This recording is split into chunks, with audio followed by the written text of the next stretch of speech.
परिषद कोरबा के द्वारा जो प्रेस वार्ता में नेत्रदान और देहदान के बारे में जो चर्चा की गई, उसमें मैं आपको बताना चाहूँगा कि जो हमारा मेडिकल कॉलेज कोरबा में नेत्र बैंक का स्थापना के लिए कार्रवाई की जा चुकी है, शासन स्तर पर लंबित है।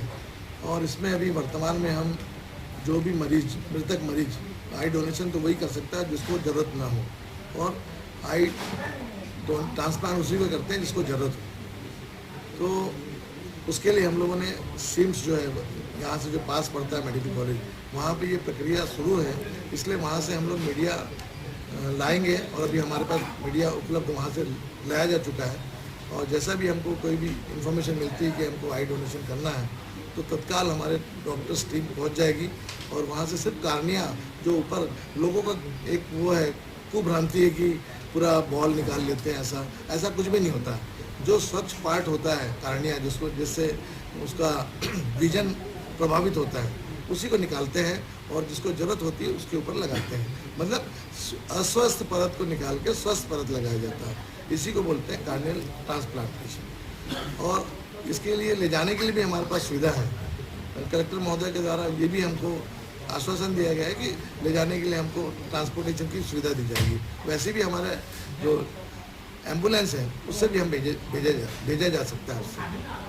कोरबा मेडिकल कॉलेज से अब तक कितने लोगों ने नेत्रदान और अंगदान किया है? क्या कोई ऐसा व्यक्ति है जो अभी तक नेत्रदान या अंगदान किया कोरबा मेडिकल कॉलेज में? अभी तक तो रिकॉर्ड में हमारे पास है नहीं, परंतु मेरे ख्याल से 2-4 केस हो चुके हैं। क्या इसमें कुछ उम्र है देने के देहदान के लिए? कुछ तो एक्सीडेंटल थे और कुछ बुजुर्ग थे जिन्होंने अपना, जैसे बीच में आप लोगों ने टीवी में देखा था कि एक महिला ने खुद अपना, उनके परिजनों ने दान किया। इसमें क्या होता है, एक परिजन का कंसेंट बहुत जरूरी रहता है, चाहे देहदान हो चाहे नेत्रदान हो। क्योंकि व्यक्ति जब मृत अवस्था में नहीं रहता, जागृत अवस्था में रहता है, तब अगर वो फॉर्म नहीं भरा रहता है, वो फॉर्म भरने के साथ में एक कंसेंट की जरूरत होती है, वो बहुत ज़रूरी है। क्योंकि कल लीगल पॉइंट हो जाता है, क्योंकि किसी का आर्गन निकालना मतलब एक लीगल मैटर हो जाता है, इसलिए एक अटेंडेंस की जरूरत होती है। हिंदू समाज में अंतिम क्रियाक्रम में अंग भंग को लेकर एक कहीं ना कहीं भ्रांति है, जिसको लेकर देहदान या नेत्रदान में अभी कमी आ रही है, लोगों में जागरूकता नहीं, क्या ये माना जा सकता है? नहीं सर, ये तो मेरा मानना नहीं है। क्योंकि देखिए, इसमें लोगों का अवेयरनेस ही इम्पोर्टेंट है, चाहे कोई भी धर्म का हो। हर व्यक्ति चाहता है, देखो मृत शरीर का तो कोई उपयोग होता नहीं है, चाहे वो कोई भी धर्म का हो, चाहे हिंदू हो, चाहे मुसलमान हो, चाहे सिख हो, चाहे ईसाई हो। भाई अगर मान लो आप किसी व्यक्ति को लाभ पहुंचा रहे हैं ना, मैंने बताया ना, आपकी भावनाएं जागृत रहेगी। अगर वो मनुष्य को देखेंगे, यार हाँ भाई ये मेरे भाई का आँख से जी रहा है, ये मेरे भाई से देख रहा है, तो आपको एक भावना व्यक्त होगी। तो इसमें मेरा कहना यह है कि ऐसा कुछ धर्म के प्रति कोई ऐसा नहीं सोचना चाहिए, मेरे कहने को। Thank you sir. कार्यभार संभाल रही हूँ। तो सबसे पहले मैं यही बताना चाहूंगी कि नेत्रदान एक महादान है। महादान हम इसलिए कहते हैं क्योंकि मरने के बाद हमारी आंखें जीवित रहेंगी दूसरों के नजर में, आंखों में, और जिसके द्वारा हम फिर से मरने के बाद भी दुनिया को देख सकते हैं। सर को बहुत सारी चीजें बता चुकी हूँ, मैं मेडिकल पार्ट पर आती हूँ। सबसे पहले तो कौन कौन दे सकता है इसके बारे में बताना चाहूंगी मैं। तो नेत्रदान करने के लिए कोई भी एज ग्रुप, कोई भी जाति, धर्म, रिलीजन, कोई भी बॉन्डेज नहीं है, कोई भी नेत्रदान कर सकता है। और नेत्रदान करने का जो प्रोसेस है सर ने बता दिया था कि या तो हम पहले से संकल्प पत्र पर रजिस्ट्रेशन करवा लें, या तो फिर मरने के बाद अगर मृत्यु हो जाती है किसी व्यक्ति की, तो हमारे जो रिलेटिव्स होते हैं वो भी हमें कॉल कर इन्फॉर्म कर सकते हैं। और दूसरी चीज ये है कि कुछ विशेष परिस्थितियों में हम नेत्रदान जो कॉर्निया होता है वो हम नहीं निकाल सकते। जैसे कुछ इन्फेक्शियस डिसीज है, जैसे HIV हो गया, HbSAg पॉजिटिव, कुछ विशेष परिस्थितियों में, वो दूर की बात है। जो पहली चीज तो यही है कि हम सबसे पहले जागरूक करें लोगों को नेत्रदान के लिए। और सबसे पहले मैं थोड़ा सा एक एनाटॉमी नॉर्मल आई का वो बताना चाहूंगी। क्या निकालते हैं इसमें, ये ह्यूमन का एक आई बॉल है ये, है ना, आई बॉल जो हम देख पाते हैं वो बिल्कुल 10-20% हम बाहर से देख पाते हैं। जो हमारी जो ह्यूमन आई की संरचना होती है बिल्कुल बॉल की तरह होती है। जो नेत्रदान हम करते हैं इसमें जो सबसे आगे का हिस्सा है जो ट्रांसपेरेंट काली पुतली दिख रही है, हम सिर्फ यही रिट्राइव करते हैं। तो एक मिथ होता है कि आई डोनेशन, आई नेत्रदान जो होता है पूरी आंख निकाला जाता है, बस इसमें सिर्फ जो कॉर्निया है जिसको हम कॉर्निया कहते हैं, ट्रांसपेरेंट झिल्ली होती है, जो ये जो एरिया दिख रहा है हम सिर्फ यही रिट्राइव करते हैं। और जो कॉर्नियली ब्लाइंड पेशेंट होते हैं उसमें ये ट्रांसप्लांट किया जाता है। तो उसका प्रोसीजर ये होता है कि जैसे किसी पर्सन की मृत्यु होती है तो हम हमारी जो सबसे बड़ी जिम्मेदारी है कि हम जल्द से जल्द इन्फॉर्म करें अपने नियरेस्ट जो मेडिकल कॉलेज है या फिर आई बैंक है, वहाँ पे हम इन्फॉर्म करेंगे। विदिन 6 आवर हमें कॉर्निया रिट्राइव करना होता है। तो विदिन 6 आवर हमारी टीम रेडी होती है, जो 24/7 इमरजेंसी टीम रेडी रहती है, जिसमें जैसे ही कॉल आता है हम फौरन टीम के साथ में पूरी तैयारी के साथ में हम वहाँ पर पहुँचते हैं और जो भी फॉर्मेलिटीज़ होती हैं वो पूरी करके हम 10-15 मिनट के ड्यूरेशन में हम कॉर्निया रिट्राइव करते हैं। कॉर्निया रिट्राइव करके एक मीडियम होता है, एमके मीडिया, उसमें हम उसे ट्रांसपोर्ट करके सीधे जो नियरेस्ट आई बैंक होता है जल्द से जल्द हम वहाँ पर ट्रांसफर करते हैं, जिससे जल्दी से जल्दी कॉर्निया किसी ब्लाइंड पर्सन में ट्रांसप्लांट किया जा सके।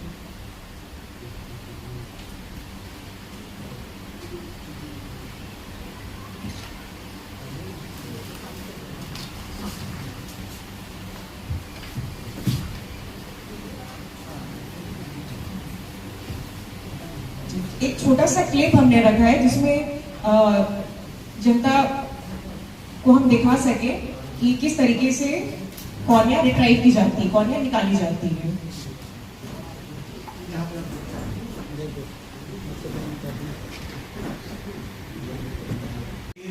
जैसे ये प्रारंभ हो इसी को मान लिया जाए, ये तो एक अवेयरनेस प्रोग्राम हो गया, ठीक है। नहीं, इसमें ये जो उपलब्धि में कॉम्प्लीट प्रोजेक्ट बता रहे हैं आप। नेत्र बैंक की बात चल रही है, उसमें किसी मुकाम तक हम लोग आगे बढ़ गए हैं, लेकिन अभी उसको खुल करके अभी नहीं कहा जा सकता उसको, क्योंकि कुछ उसमें अवरोध है। प्रयास है कि जल्दी से जल्दी हम लोग अपना नेत्र बैंक तैयार करें। भारत विकास परिषद नेत्र बैंक भारत विकास परिषद अपनी तरफ से उस प्रयास में लगा हुआ है। मेडिकल कॉलेज भी अपनी तरफ से करेगा, उनका अपना सरकार का जो तरीका है काम करने का वो उस दिशा में लोग काम करें, लेकिन हम लोगों का भी प्रयास है कि नेत्र बैंक भारत विकास परिषद यहाँ पे संचालित करे, इस तरह की कोशिश है। इसके अलावा भी बहुत सारे, अब चूंकि वर्षों से काम कर रहे हैं, माखीजा जी तो मुझे लगता है देसिया साहब आप लोग तो पिछले लगभग 2 दशक से काम कर रहे हैं प्रोग्राम, लेकिन बड़ी खामोशी से काम कर रहे हैं। बहुत कम लोगों के बीच में जाना, बस काम करते रहना, इस भाव से लोग काम करते हैं। चूंकि मैं पत्रकारिता जगत से जुड़ा हुआ हूँ, मुझे लगता है कि जो कुछ हम करते हैं अपने लिए बताने की जरूरत नहीं है। सब अपने अपने क्षेत्र में काम करते हैं, उनकी अपनी एक उनका एक आभा मंडल है, लेकिन हम जो काम करते हैं उस काम को अगर हम मीडिया के जरिए अपने साथियों के जरिए आम करते हैं तो लोगों में कहीं न कहीं भाव ये भी जागृत होता है कि हमें भी कुछ करना चाहिए। इसलिए मैं इन सबसे आग्रह किया कि आप लोग, हम लोग जो भी काम करते हैं उसको लोगों को बताएं, तो उससे हमें सहयोग भी प्राप्त होगा तन मन धन का, और साथ ही कुछ और लोग भी हमारे साथ जुड़ते हैं। जैसे अभी पिछले 4-5 दिनों में कई बड़ी शख्सियतें संपर्क में आई, उन लोगों ने कहा कि भाई हम भी आपके साथ जुड़ के काम करना चाहते हैं। पहले भी था, लेकिन थोड़ा सा कहीं किसी कारण पर ज्यादा चर्चा नहीं होती तो लोग बात कम करते हैं। अभी हम लोगों ने इसको प्रारंभ किया है। हमारी योजनाएं कई हैं, लेकिन जब तक वो धरातल पे ना आए उसको नेताओं की तरह कहने से कोई फायदा नहीं होता। प्रयास ये है कि कुछ हो। शहर में हम लोग जितने लोग यहाँ बैठे हैं आपके सामने, हम सब मिल करके कई संघर्ष किए हैं कोरबा में, इसमें जो बताने की जरूरत नहीं, सब जानना। तो कुछ करने का भाव मन में, कुछ पाने का नहीं। छत्तीसगढ़ मातारी ने, कोरबा इस धरा ने हम सबको बहुत कुछ दिया है। हमारे मन में भी भाव का कुछ तो रिटर्न जो कर सके हम करें। इस भाव से पहले भी काम करते रहे, ये टीम पूरी की पूरी अभी भी इसी भाव से काम करने के लिए दृढ़ संकल्पित है। अभी एक बात और बता दूं कि इसमें बहुत सारी जो अड़चनें थी, जो जिसमें लीगलिटीज इन्वॉल्व होती है, मेडिकल पार्ट जो होता है, उसके लिए अभी मैडम ने बताया है, और अभी उसका आया नहीं तो वो भी चीज़ें हमारी जानकारी में आई थी कि जो एमके मीडिया प्रोवाइड किया जाता है संरक्षित करने के लिए वो प्राइवेट में उपलब्ध नहीं होता है, वो मेडिकल कॉलेज में ही गवर्नमेंट के थ्रू ही मिलता है। और क्योंकि इसमें ऑर्गन एक्ट वगैरह लागू होते हैं, इसलिए सामाजिक संस्थाओं का काम सिर्फ जन जागरण का है, अवेयरनेस का है, और लीगल और मेडिकल पार्ट जो है वो शासकीय स्तर पे, मेडिकल कॉलेज स्तर पे होता है। तो अभी मैडम ने बताया कि इनकी मीडिया आ गया है, और जितनी जल्दी हो, 6 घंटा तो मैक्सिमम टाइम है, वो है ठंड के दिनों में। गर्मी के दिनों में वो समय कम हो जाता है, कुछ सावधानियां होती हैं, उसमें हमने पत्र में लिखा भी है। जितनी जल्दी हमको सूचना मिलेगी उतना टिश्यू बहुत अच्छा होता है और ट्रांसप्लांट में उसका रिजल्ट बहुत अच्छा आता है। तो हम सबसे यही निवेदन करेंगे कि कहीं भी ऐसी घटना दुर्घटना होती है, क्योंकि जीवन का सत्य है, तो वहाँ पे जिसके माध्यम से अगर समाचार मिल जाए और जितना जल्दी हमारी टीम पहुँच जाए, हम उनके आभारी रहेंगे। आप लोगों के कोई मेडिकल से रिलेटेड कोई प्रश्न हो तो मैडम है यहाँ सामने।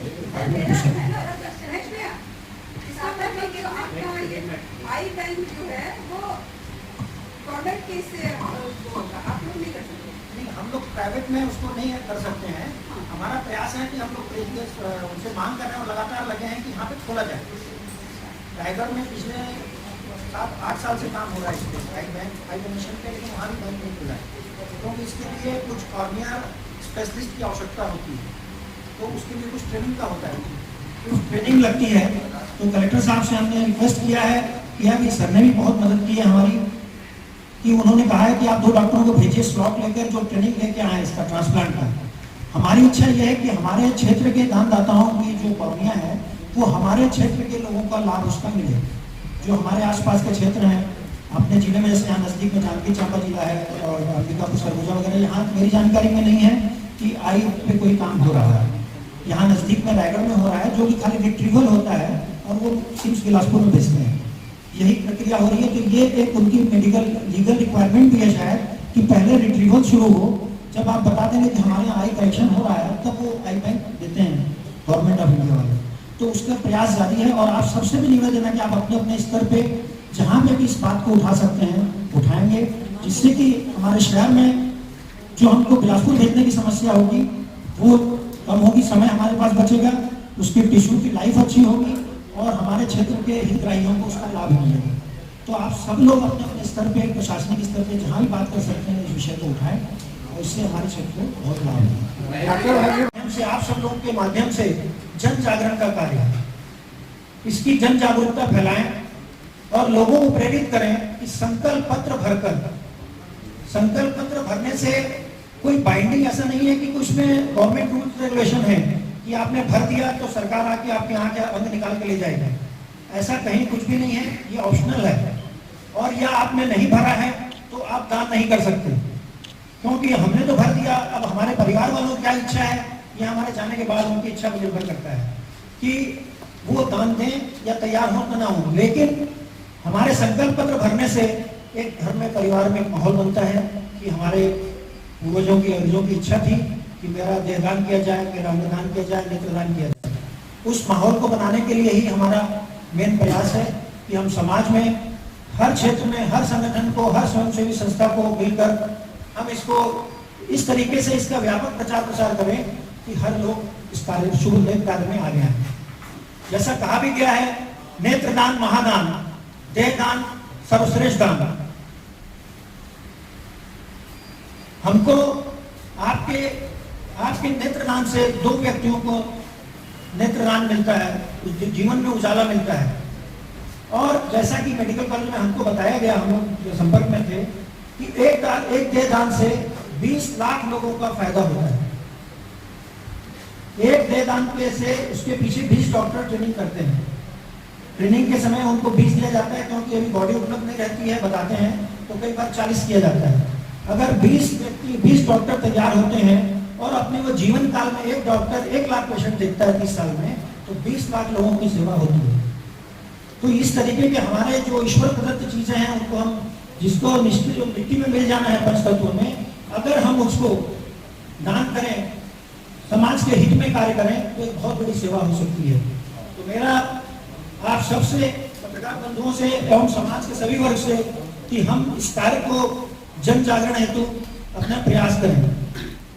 हमने इस संकल्प पत्र भरने के प्रक्रिया को डिजिटलाइज किया है, जिसका हम एक छोटा सा डेमो अभी दिखाएंगे, हमारे टेक्निकल टीम के अंशु अग्रवाल जी हैं, ये पूरा वेबसाइट बनाए हैं।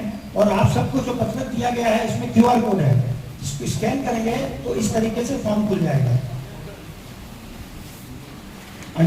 भारत विकास कौशल कोरबा में सन 2000 से काम कर 2001 से आज 24 साल हो गया। और प्रथम अध्यक्ष MP माटिया जी थे और उन्होंने यहाँ शाखा चालू की थी, हम भी उसमें शामिल थे और काफी लोग थे। कुछ लोग अभी हैं, कुछ लोग चले गए, बट अभी शाखा जीवित है, चल रही। तो लगभग हो गया 24 साल। 24 साल में जिले में दिव्यांग सहायता पुनर्वास कितना बनाए गए? जिले में पुनर्वास सहायता केंद्र तो नहीं बनाया, लेकिन 2 कैंप हम लोग लगा चुके। दिव्यांग सेवा के 2 कैंप लगा चुके हैं, जिसमें पहले कैंप में लगभग 150 व्यक्ति लाभान्वित हुए थे और दूसरे कैंप में 170 व्यक्ति, जो कि यहाँ अग्रसेन भवन में लगा था। और पहला कैंप लगा था पाटीदार भवन में, जब हमारी शाखा का गठन हुआ था। पहला काम हमने वही किया। और जिले में पर्यावरण को लेकर के काफी परेशान है। आप लोगों ने लिखे भी हैं कि पर्यावरण संरक्षण को लेकर के अभी तक आप लोगों ने क्या कार्यक्रम किया और क्या उपलब्धि मिला आपको? पर्यावरण संरक्षण के अंतर्गत जंगली लोग बोलते हैं वृक्षारोपण। तो वृक्षारोपण तो लगभग हर संस्था हर साल करती है, हम भी करते हैं।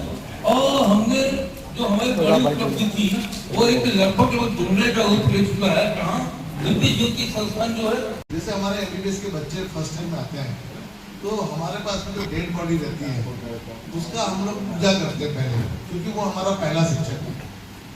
तो उसी प्रकार जैसे कि आज हम भारत विकास परिषद के तत्वाधान में आज यहाँ पे पत्रकार वार्ता में एकत्रित हुए हैं कि नेत्रदान ऐसा सेंसिटिव चीज है कि अगर किसी व्यक्ति का आंख ना हो उससे पूछिए कि क्या होता है अंधत्व, क्योंकि आंख ही एक ऐसा जरिया है जो आपके ब्रेन को दिशा निर्देश देता है। जैसा आप लोग जानते हैं आंख में जो सबसे सेंटर वाला पार्ट है ना, जिसको बोलते हैं हम लोग प्यूपिल बोलते हैं, उसका डायलेटेशन और कॉन्स्ट्रिक्शन से आदमी की जागृति पता चलती है, उसका ब्रेन का स्टेटस पता चलता है। आपको याद होगा जब भी कोई डेथ होती है तो आदमी का प्यूपिल डायलेट हो जाता है, मतलब वो डायरेक्ट ब्रेन विंडो है, बोलते हैं उसको, एक विंडो है, खिड़की है ब्रेन के लिए। तो और कुछ मान्यता ऐसी है कि खोखलापन हो जाता है आई डोनेशन के बाद पूरा बॉल निकाल लेते हैं, पर ऐसा कुछ नहीं है। हमारे चिकित्सक जो है नेत्र रोग विशेषज्ञ जो कार्निया होता है, कार्निया जिससे से जो अंधत्व व्यक्ति रहता है जिसका अस्वस्थ परत रहता है, जो स्वस्थ परत को वहाँ पे लगाते हैं, अस्वस्थ परत को निकाल के। तो हम बॉल पूरा निकालते नहीं, सिर्फ कार्निया निकालते हैं। उसमें बहुत सारे पार्ट्स होते हैं, वो भी बदला जाता है according to need of the patient. तो शेक्सपियर ने कहा है, कभी आपने सुना होगा, कि जो आँख है वो आपकी मानव संवेदनाओं को पूरा करती है, क्योंकि जब तक आँख नहीं हो तो आप असेसमेंट नहीं कर सकते किसी चीज का। और इसमें जो आँख का दान नहीं कर सकते उसमें मैं कुछ कहना चाहूँगा। जैसे कि हमारे एड्स है, HIV वगैरह है, हेपेटाइटिस B के पेशेंट हैं, और कुछ जो कैंसरस पेशेंट है जिसमें सेकेंडरी हो जाता है, वो लोग दान नहीं कर सकते। पर एक स्वस्थ मनुष्य पूरी तरह पूरे देह का, हमारे देह जो उतना उपयोगी है कि 6 लोगों की आप जीवन दान कर सकते हैं, जीवन दे सकते हैं, उनकी लाइफ को बढ़ा सकते हैं। जैसे कि आप देह दान करते हैं तो आपकी क्या क्या जरूरत किसी दूसरे मरीज को लग सकता है जो उसको जरूरत है। जैसे किडनी है, आपकी 2 किडनी है, 2 लंग्स है, एक हार्ट है, ये ऑटोमेटिक आप उसको ट्रांसप्लांट कर सकते हैं आज की वर्तमान स्थिति में। पहले नहीं होता था, परंतु अभी हमारा चिकित्सा क्षेत्र बहुत विकसित हो चुका है। उसी प्रकार मैं नेत्रदान के बारे में बोलना चाहूँगा कि लोगों में भयानक व्याप्त विषमताएं है मन में कि ये करेंगे तो ऐसा हो जाएगा। आपको मैं पहले ही बता चुका हूँ कि मृत्यु के बाद तो उस शरीर का कोई सिर्फ भावनाएं जुड़े रहती है, परंतु आपको भावना को प्रगाढ़ करने के लिए अगर मान लो किसी का आँख दान करते हैं या किसी का किडनी दान करते हैं तो आपको ये याद रहेगा कि भाई फलाने के उसमें मेरा बेटा है, मेरी पिताजी है, मेरा भाई है, तो आप उस तरह से अपनी भावना को जिंदा रख सकते हैं। और कोई क्वेश्चन तो बताइए। मैडम इसके लिए कोई स्पेसिफिक नहीं है। अगर मनुष्य स्वस्थ है, मान लो 60 साल तक है ना, जो 60 साल तक मनुष्य का जो, क्योंकि देखो आपको मालूम है मनुष्य पैदा होता है तो उसकी स्थिति क्या रहती है, वो ग्रोइंग स्टेज में रहता है। वैसे ही 60 साल के बाद में डिटोरेशन होता है पार्ट का, जैसे पौधा होता है जमीन से, फिर वो पीला पत्ता भी गिर जाता है, उसी प्रकार हमारी शरीर की संरचना होती है। डीन सर, आप पहले सीन में रहे हैं, डीन हैं जी, तो आप चाहेंगे कोरबा मेडिकल कॉलेज डीन है तो कोशिश हो कि ये सारा प्रोसेसिंग कोरबा में ही हो। सर आपकी भावनाओं को मैं स्वीकार करते हुए मैं आपको विश्वास दिलाता हूँ कि हम लोगों ने अभी सब भाई लोग आए थे, हमने मीडिया वहाँ से मंगा ली है। जैसा आप लोग लाएंगे विदिन सेकेंड से आप लोग बोलेंगे आप हमारे डॉक्टर्स भी रेडी है, हम तुरंत उसको मीडिया में डाल के सिम्स भेज देंगे। क्योंकि अभी हमारा हम चल रहा है वो क्या है कि आपको मालूम है अंग प्रत्यारोपण का एक बहुत बड़ा लॉ है, उसके अगेंस्ट हम नहीं जा सकते। हमारे भी जो कदम है वो नियम से बंधे हुए हैं। जी आजकल तो सर ऐसा है कि एक नवजात बच्ची को गोद लेना हो तो इतना क्या बोलते हैं समस्या है। जिस बच्चे का ना आगे है ना पता है, वो स्वयं से संस्थाओं से ले रहे हैं गोद, उसमें इतना कानून है कि मतलब ना नहीं सर, इसलिए कानून है। आपको बताऊं, बच्चा तो गोद में लिया जाता है और बहुत अच्छी चीज है। मैं आपको इसके लिए भी सलाह देना चाहूंगा कि बच्चा सभी को गोद लेना चाहिए और खासकर लड़कियां लेना चाहिए। मैं आपको बता रहा हूँ और उनको उसी तरह से प्यार करना चाहिए जैसा हमारा बच्चा है। लोग क्या करते हैं, जो आप बोल रहे हैं ना, इसीलिए कानून लगाई गई है। लोग क्या करते हैं, उसको सर्वेंट बना के रखते हैं, लोग उससे काम करवाते हैं। बता रहा हूँ, मतलब ये बात अधिकतर नहीं है, पर कुछ लोग अब जिसकी मानसिकता ही रद्दी तो उसके लिए क्या कर सकते हैं। सर ये जो देहदान है जी सर, ये जो देहदान है आप बता रहे हैं कि 60 ईयर तक हम ऑर्गन उनके दे सकते हैं। जी तो जैसे किसी ने अपनी बॉडी दी, उनके परिजनों ने दे दी, तो क्या उसमें से आप ये तय करते हैं कि इसके ऑर्गन्स लिए जा सकते हैं या फिर उसको केवल स्टूडेंट्स लोगों के लिए? नहीं, उसके लिए वो प्रक्रिया चलती है, क्योंकि टिश्यू जो है ना मैचिंग करना पड़ता है। कोरबा में आई बैंक खोलने की जी, आई बैंक खोलने की प्रक्रिया चल रही है। वो अभी सिर्फ मैं वस्तुता बता रहा हूँ, क्योंकि हमने अभी शासन को भेजा है और अभी तक वहाँ से कुछ आया नहीं, क्योंकि उसकी बहुत सारी प्रक्रिया है। क्योंकि हमारे 2 डॉक्टर्स जहाँ आई डोनेशन होता है वहाँ पे ट्रेनिंग होगा, ट्रेनिंग के लिए जाते हैं। पर पूरे भारत में हमने ढूंढा है, कोई ट्रेनिंग देने के लिए तैयार नहीं। ये आश्चर्य की बात है। बाकी जैसे दूसरे जो आई बैंक है वहाँ पे भी तो ट्रेनिंग हुआ है वैसे नहीं, तो हम वैसे करेंगे जहाँ पे है, हम 2 महीने के लिए भेज देंगे। कलेक्टर साहब आपको मदद कर रहे हैं, मैं आपको बताना चाहूँगा। कलेक्टर साहब ने खुद बोला कि आप 2 डॉक्टर को भेजिए, मैं उसका आने जाना रहने का खर्चा। तो ये हमको सरकार की तरफ से मदद है। अगर तो आपको ऐसी कोई संस्था नहीं मिल रही जहाँ पे वो एक्सेप्ट करेगी हमारे 2 डॉक्टर की, मतलब वस्तुस्थिति बता रहे हैं। बहुत बहुत धन्यवाद। इस वार्ता से प्रभावित हुआ हूँ और जैसी चर्चा हुई कि इतना महत्वपूर्ण देहदान और नेत्रदान, मैंने भी मन में निश्चय किया है, मन में क्या निश्चय कर रहा हूँ कि मैं अपना नेत्रदान और देहदान देने के लिए तैयार हूँ। इसका पत्र मैं आदमी भर लूँगा, जैसे कितने लोग लाभान्वित हो सके, मेरे मन की शुभकामना रहेगी। ऐसी लाचार विवश उस बच्ची को लगी थी। एक आंख 60 साल के एक बुजुर्ग सरदार जी को लगी। तब के दौर और आज के दौर में बहुत सा आधुनिक और अनुसंधान हुआ है, तब पूरी आंख निकाल ली जाती थी। डॉक्टर साहब शायद इस बात से जानकारी रखते होंगे, मगर अब मुझे जो जानकारी है कि आंख से केवल कॉर्निया बड़ी सफाई के साथ निकाला जाता है, आंख को वो डैमेज नहीं पहुंचता है। प्रेस के सामने बात कह रहा हूं कि आप सभी मेरे साथी इस भ्रांति को दूर करने के लिए लोगों के बीच रखेंगे क्योंकि ये अक्सर कहा जाता है कि इस उम्र में अंग भंग हो गया तो क्या पता अगली जन्म में आप हो न हो। मेरा ये मानना है कि मेरे कर्म मेरे जीवन में मुझे अपना स्वर्ग अपना नर्क दोनों दिखाएंगे। उसी तरह से आप अगर किसी की रोशनी बनेंगे तो ईश्वर अगले जन्म में आपको और भी बड़ी दिव्य शक्ति देकर इस दुनिया में भेजेगा। इस बात का यकीन है, विश्वास। नेत्र बैंक की स्थापना हो का प्रयास प्रस्ताव सारे साहब ने कहा कि शासन को भेज दिया गया है। उसी तरह से देहदान के विषय में भी जो है यहाँ जागृति की अलग तो जग चुकी है, उसकी जो सुविधाएं हैं उसको भी होगा, मगर इस मन से आपके अंदर में और तत्काल में एक सुविधा की मैं अपेक्षा करना चाहता हूँ। हो सकता है डॉक्टर साहब अगर मेरी जानकारी अपूर्ण हो तो आप सुधार दीजिएगा।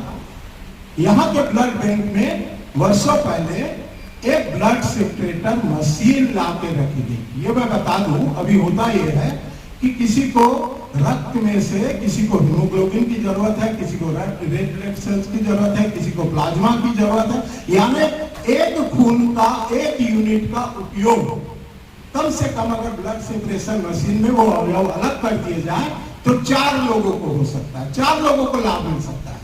हमेशा यहाँ पर रक्त की कमी बनी रहती है और शासकीय चिकित्सालयों में खास करके। तो मेरा ये निवेदन है, कर विनम्र प्रार्थना है कि अगर वो ब्लड सेपरेटर मशीन कुछ कलपुर्जी के कारण सालों से आकर काम नहीं कर रही है तो उसे आप जल्द से जल्द शुरू करवाएं, लोगों के बीच बताएं, ताकि 1 यूनिट ब्लड का उपयोग कम से कम 4 लोगों को हो सके। ये हमारी आपसे प्रार्थना है। सर आपकी भावना से प्रेरित होकर मैं आपको बताना चाहूंगा सबके सामने कि हमारे पास में ब्लड सेपरेटर मशीन आ चुकी है, उसका इंस्टॉलेशन होना बाकी है, तो ये लाभ भविष्य मिलना शुरू हो जाएगा। बिल्कुल आपने ये बात कही, हम चाहते हैं कि ये जल्द से जल्द शुरू हो और आपका इस कार्य के लिए